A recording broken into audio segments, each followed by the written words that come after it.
At my graduation, I stood at the edge of the crowd, searching for one face, hers. But my mother wasn't looking at me.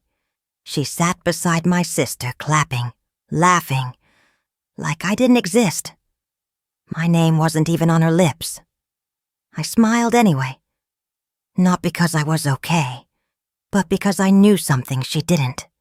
This moment, the silence, the sting, would all vanish when the dean stepped up. Because today, for the first time in 21 years, they were going to see me. And not as the forgotten daughter, but as the one they couldn't ignore anymore. My name was Hailey Jones, but in my mother's house I was more of a placeholder than a person. I was the second daughter, the quieter one, the one who didn't make waves. Sophia, my older sister, was everything a mother could want. Graceful, articulate, the type of girl who'd smile in a photo and somehow make the whole world tilt her way. Our mother adored her. It wasn't subtle. Sophia's face was plastered all over our home like she was the family brand. Her prom photo, her cheerleading awards, her graduation picture, so framed and centered on the living room wall. Me. The last time I saw my face in a frame, I was 12. It wasn't that I didn't try. I got straight A's. I made it into the honors program. I even published a psychology paper in a student journal. But it was never enough. When I told Mom, she nodded and asked if Sophia had eaten. When I mentioned my upcoming research presentation, she smiled politely and changed the subject to Sophia's new hairstyle. Her Instagram was even worse. Each caption beneath Sophia's photos read like a love letter. My sunshine. So proud of this one. My everything. I scrolled through it one night out of masochistic curiosity and realized something stunning. There wasn't a single post of me in over 6 years. Not one.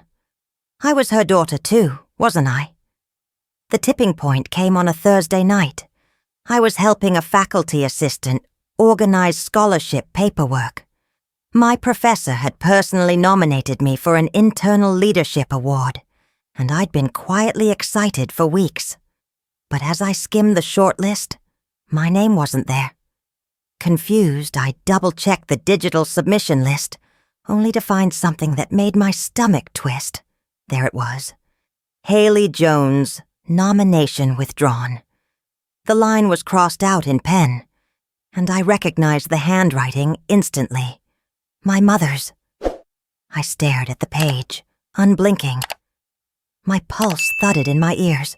What was she even doing near the list? Parents had to submit letters of recommendation, but she'd promised me she had sent it. Had she not? Did she take it back? The assistant beside me said something, but I didn't hear her.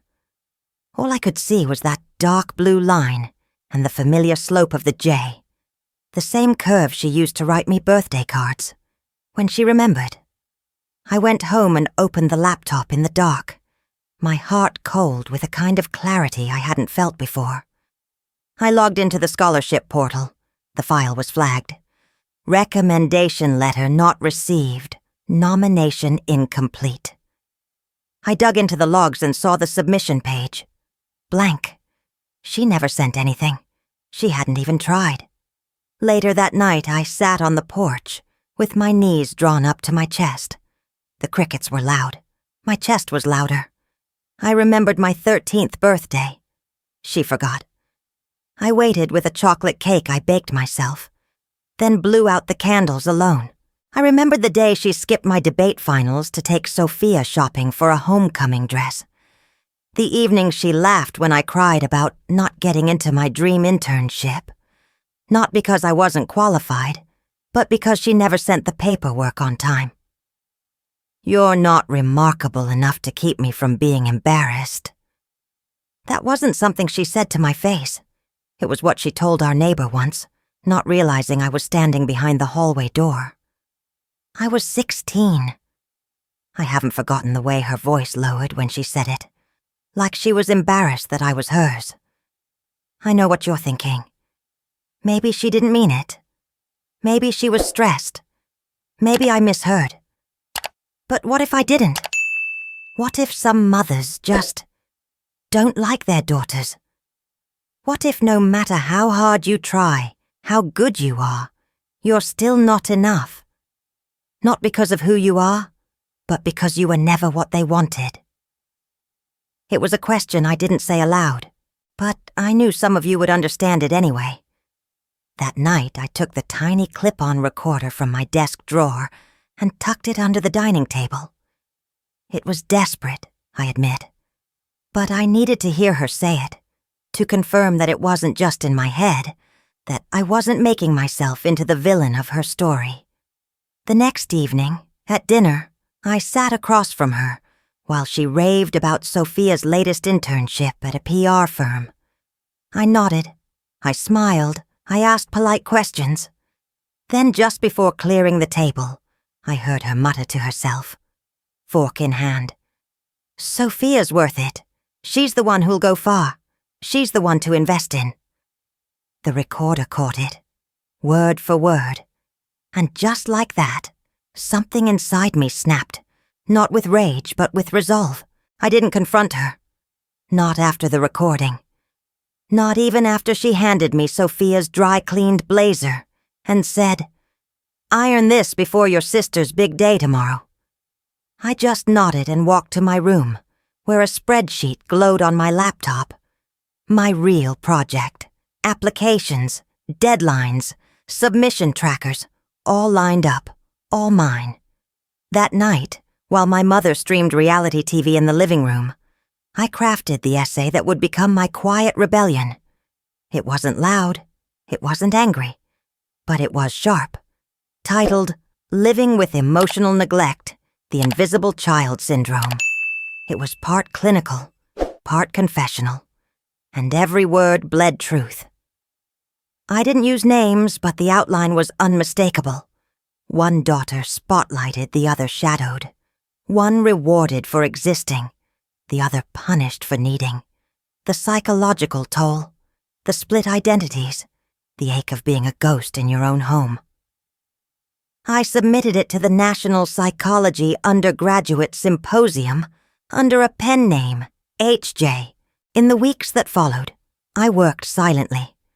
I applied for a state-funded graduate scholarship that didn't require parental recommendations. I asked professors for references instead. I volunteered at the Women's Resource Center, got accepted into a mentorship program. At night, I updated the spreadsheet. Every small win logged, every milestone documented. I told no one. One afternoon, I came home early and found Sophia in my room, sitting on my bed with my printed draft in her hands. Her face was pale. She looked up, startled. Is this about us?" I didn't answer. She didn't need confirmation. I watched as her eyes scanned the page again, stopping at a paragraph that described the moment a mother dismissed her daughter's panic attack as drama for attention. I didn't have to say it. She knew. "I had no idea," she whispered. I leaned on the doorframe, arms crossed. "You didn't want to." That was the thing with Sophia. She wasn't cruel, just complicit. And sometimes, silence stings more than cruelty. She left the room without another word. I thought that would be the end of it. But something shifted. 2 weeks later, an envelope came in the mail. Thick, cream-colored, embossed with the State University seal. My mother placed it on the counter without looking at it. I opened it alone in the kitchen, while the dishwasher hummed. "Congratulations," it read. "You have been selected for a full academic scholarship to pursue your graduate studies." I couldn't feel my fingers. My throat clenched. I stared at the words again, half expecting them to vanish. Then I heard her voice from the hallway. "Was that for Sophia?" "No," I said. "It was for me." She paused. Strange. They must have made a mistake. She said it without blinking. That night, Sophia knocked on my door. She looked unsettled. Mom saw the email, she said. She's upset. Why? I asked. Because I earned something she didn't plan. Sophia sat down. She said it makes her look bad, that people might think she favors me too much now. Can you believe that? I laughed, an ugly, bitter sound. Then Sophia said something I didn't expect. Do you think she's ever actually seen you? I didn't answer. I couldn't. Later that week, I sat alone in the campus library. I had the scholarship letter in my hands, but I couldn't stop shaking. It was the kind of moment I always thought I'd celebrate. But instead, I felt hollow. Who would I tell? Who would be proud? Who would even know what it meant? A student passed by, noticed the trembling in my hands, and gave a small smile. I looked away. I wasn't fine. For the first time, I let myself feel it. The grief of not being celebrated. The ache of earning everything in silence. It wasn't about the award. It was about the absence of joy. Shared joy. The kind of joy that says, I see you. I'm proud. I cried quietly between the shelves. No one noticed, but I didn't care. I needed that release. When I got back to my dorm, I checked my email. There at the top of the inbox sat a new message. From Dean Margaret L. Cooper. Subject, Commencement Ceremony Invitation. I clicked it open. Hailey, we would be honored to have you deliver the student address at this year's graduation. Your academic performance and recent publication have set an extraordinary example for our student body. I read it twice, then 3 more times. A slow, stunned smile broke across my face. This time, it wouldn't be Sophia's name on the program. It wouldn't be my mother smiling in the front row for someone else. It would be me. And the whole school would know it. The night before graduation, my mother was beaming. She ironed Sophia's dress with a joy I hadn't seen in months, maybe years. A pale pink sheath that shimmered in the light. She laid it carefully on the bed like it was made of gold. This is your moment, she told Sophia. Everyone will be watching. I sat quietly in the hallway, sipping tea that had long gone cold. They didn't ask what I'd wear. They didn't ask if I needed a ride. Sophia looked at me once like she wanted to say something, but then she looked away. I picked out my own dress. Simple, navy blue, fitted at the waist, no frills. No one helped me zip it up. I did my own makeup. My hair wasn't curled or pinned. I didn't look like someone stepping into a spotlight. But I didn't need to. The light was coming, whether they were ready or not. On graduation morning, we drove in silence. Sophia sat in the front. I stared out the back window, watching the trees blur. My mother hummed a song I didn't recognize. Her mood was giddy, electric. I can't wait to see Sophia's name on that program, she said aloud, not directing it to anyone. When we arrived, she pulled Sophia aside for photos near the banners. Smile big, baby. This is your day. I slipped away before they noticed I was gone. Inside the auditorium, the stage was set with navy and gold banners, rows of chairs filled with caps and gowns. I found my seat at the front. No one questioned me. No one stopped me, because I belonged there. The dean gave her welcome speech, full of hope and congratulations. Then the moment came. She adjusted the microphone, smiled warmly, and said, This year we are honored to present the Faculty Medal of Academic Excellence, our highest distinction, to a student who has not only demonstrated brilliance in the classroom, but strength of character few ever witness. I heard murmurs ripple through the crowd. Names were whispered. Sophia's name, too, the dean continued.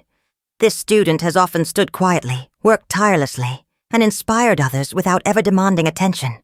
And today, we change that. She paused. I exhaled slowly. Hailey Jones. The silence lasted for 1 second. 2. Then the room erupted, Applause, cheers, gasps. I stood slowly, the air around me suddenly thick with sound. I walked to the stage without looking into the crowd. I didn't need to. I felt it. My mother's confusion. Sophia's silence. I took the stairs and approached the podium. The dean handed me the plaque. It was heavier than I expected. I looked at the sea of faces, 1,000 eyes, and none of them had ever looked at me the way my mother never had. I leaned into the mic. I never thought my mother would hear my name today, I began. A hush swept the crowd. Because growing up I learned that being quiet doesn't mean you're invisible, and working in silence doesn't mean you're not powerful. Sometimes it just means you're waiting for the right moment. I told them about resilience, about being underestimated, not in anger, but with calm truth. I didn't get here because I was chosen, I said. I got here because I chose myself. There was no pity in my voice, only peace. Then Dean Cooper stepped back to the mic and added, Hailey's recent publication on emotional neglect in family dynamics has been selected as part of next year's curriculum across state high schools. Her work is already changing lives. That was twist number 2. I hadn't known she'd announce it. There was a new round of applause, the kind that fills your ears, your skin, your bones. I scanned the audience. My eyes landed on Sophia, her face unreadable. My mother sat frozen, hands clasped, lips pressed into a straight line. For the first time, I didn't need her to clap, because this wasn't for her. It never had been. It was for the girl who'd sat at birthday tables alone, for the student who stayed late finishing papers while others had family dinners, for the version of me who once thought love had to be earned with perfection. This was our moment. I stepped down from the stage. The crowd continued to cheer, and I smiled, not because they saw me now, but because I finally did. And maybe that was enough. The moment we got home from the ceremony, the silence snapped like glass. My mother slammed her purse on the counter, eyes wild. You lied to me, she hissed. You let me believe today was about Sophia. You humiliated me. I didn't flinch. I walked to my desk, opened the drawer, and pulled out a small plastic sleeve. Inside was the scholarship letter, the original one she'd torn up months ago. I had flattened every ripped edge, taped it carefully, then sealed it like evidence in a case I never meant to prosecute.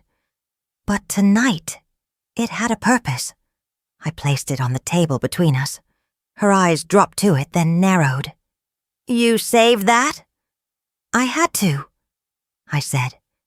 You don't remember things unless they come with proof. She scoffed, but didn't touch it. Sophia stepped into the kitchen. She had taken off her shoes, but her heels still clicked like guilt across the floor. You really didn't know?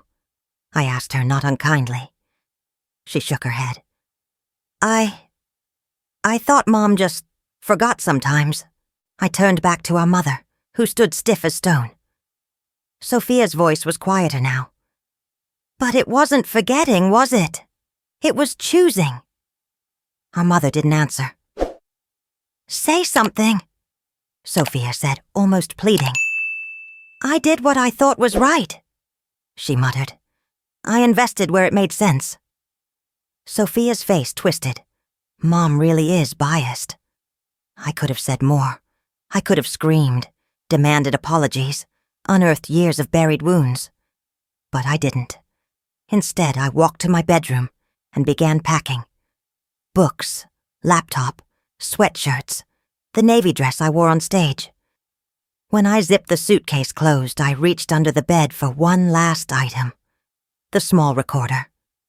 The one that had quietly collected months of whispers, passive jabs, and forgotten moments. I left it on the dining table, still turned on. Then I walked out the door.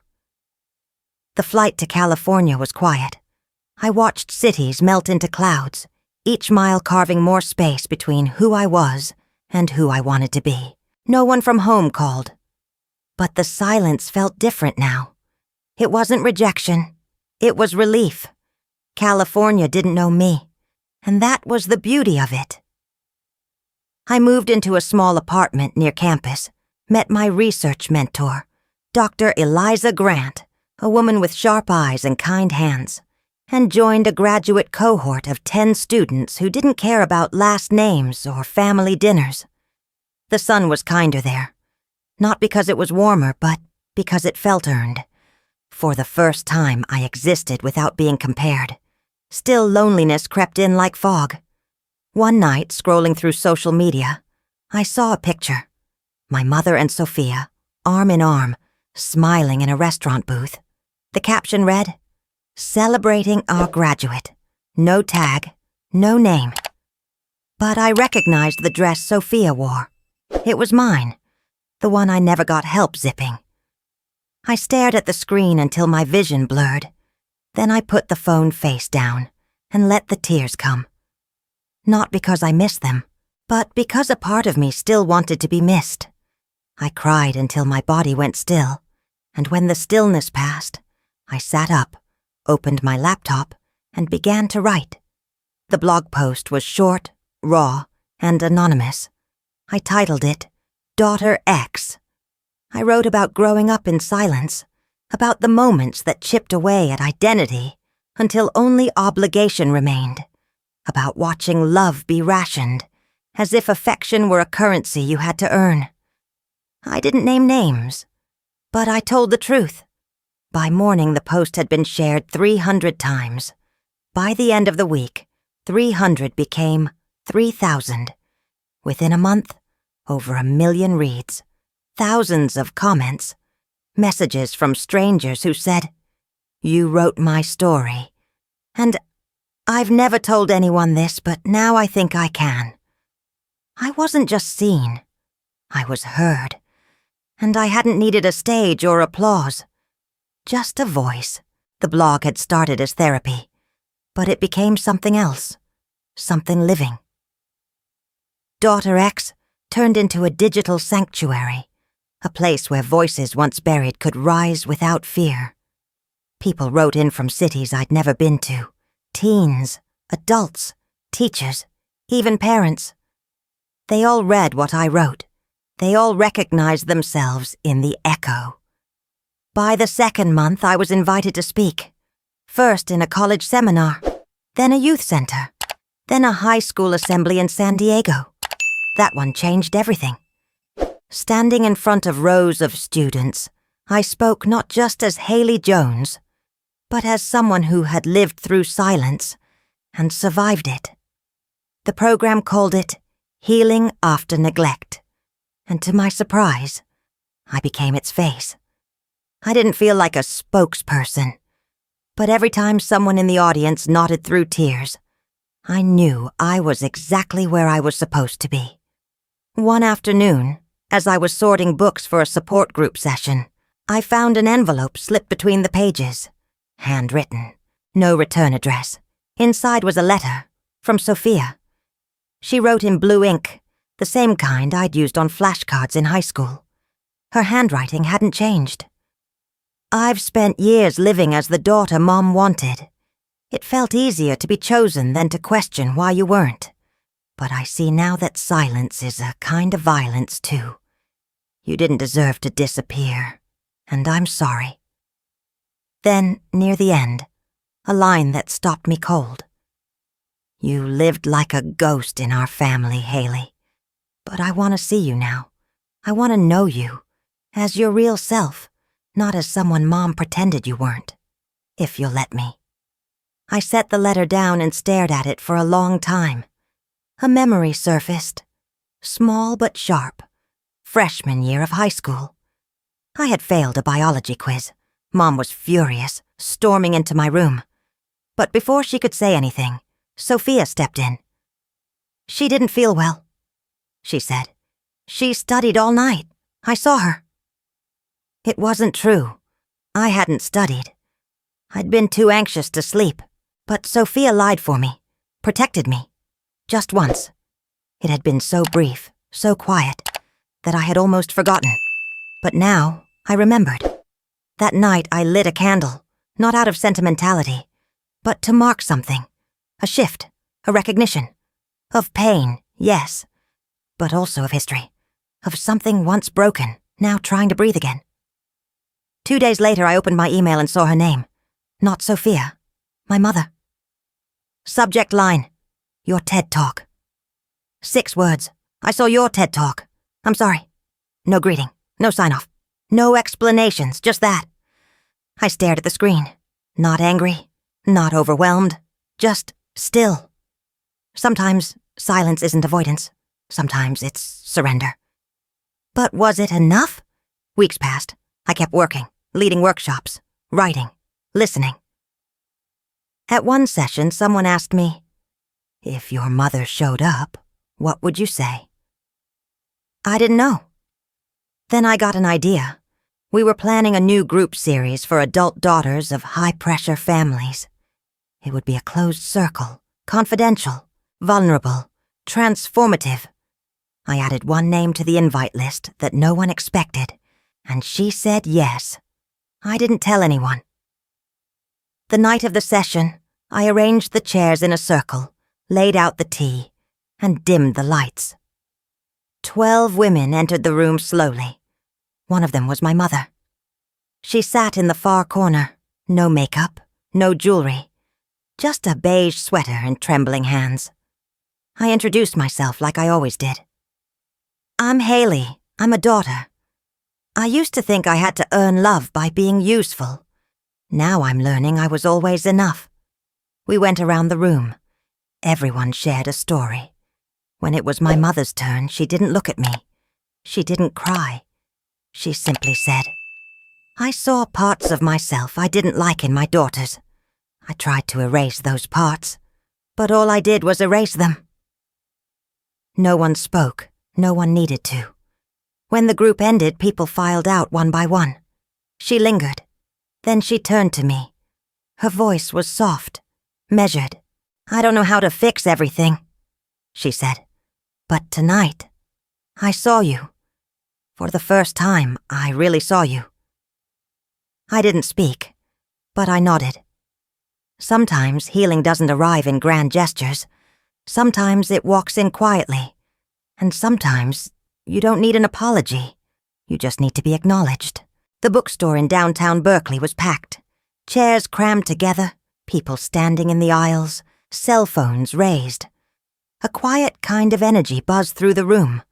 The anticipation of truth, not drama. The kind of truth that makes you lean forward, not back away. At the podium, my name was printed on a simple white card. Hailey Jones, author, the daughter she never was. The book had only been out for 3 weeks, but already it had topped bestseller lists for 8. People passed it around like a secret they had all been keeping from themselves. Some cried while reading. Some underlined entire pages. Some handed it to their parents without a word. I didn't plan to write a book, but I had a story, and it seemed, so did everyone else. At the signing table, one young woman clutched her copy to her chest.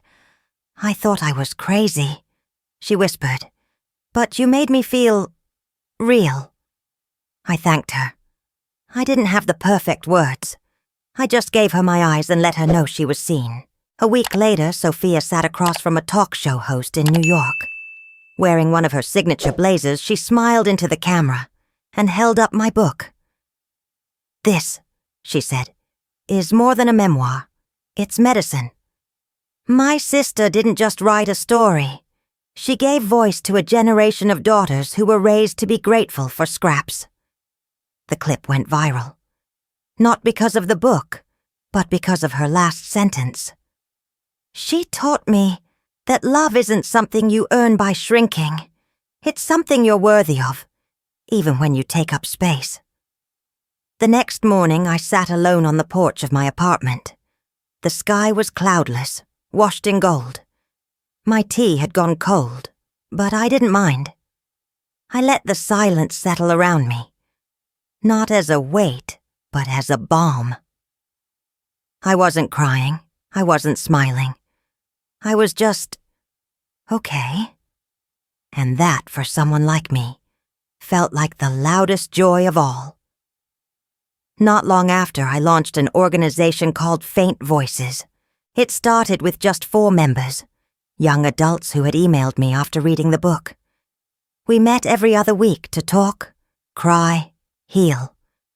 But word spread fast. By the end of the year, Faint Voices had chapters in 7 states. We didn't offer therapy. We offered community. We didn't promise answers. We offered better questions. How do you love yourself when your blueprint was broken? How do you build trust when your foundation cracked at birth? How do you stop apologizing for being someone no one made space for? These weren't things you could Google, but we asked them anyway. Then one day, an envelope arrived in the mail. My name written in the same cursive I hadn't seen in years. No return address. Just weight, both literal and emotional. I knew it was from her. I didn't open it, not immediately. I placed it in the drawer next to my journal, beneath old flyers from Faint Voices and photos from my first speaking event. It sat there for weeks, untouched, until May, on Mother's Day. The world posted flowers and brunches, tagged smiling moms, and wrote about the woman who gave me everything. I sat on the same porch and stared at the sky again, older now, not just in years but in knowing. Then I opened the drawer. The letter was 8 pages long. I read it slowly, not as a daughter, but as a woman. She didn't beg. She didn't explain away her choices. She just wrote. "I don't expect forgiveness," she said, "but I've started to understand something. I never learned how to mother the parts of you that mirrored the parts of me I tried to bury. You were too honest, too feeling, too brave. I was afraid of that." Page after page, her voice shifted from defense to reflection. Near the end, the twist I didn't expect. "You don't need to forgive me, Hailey, but I promise you this.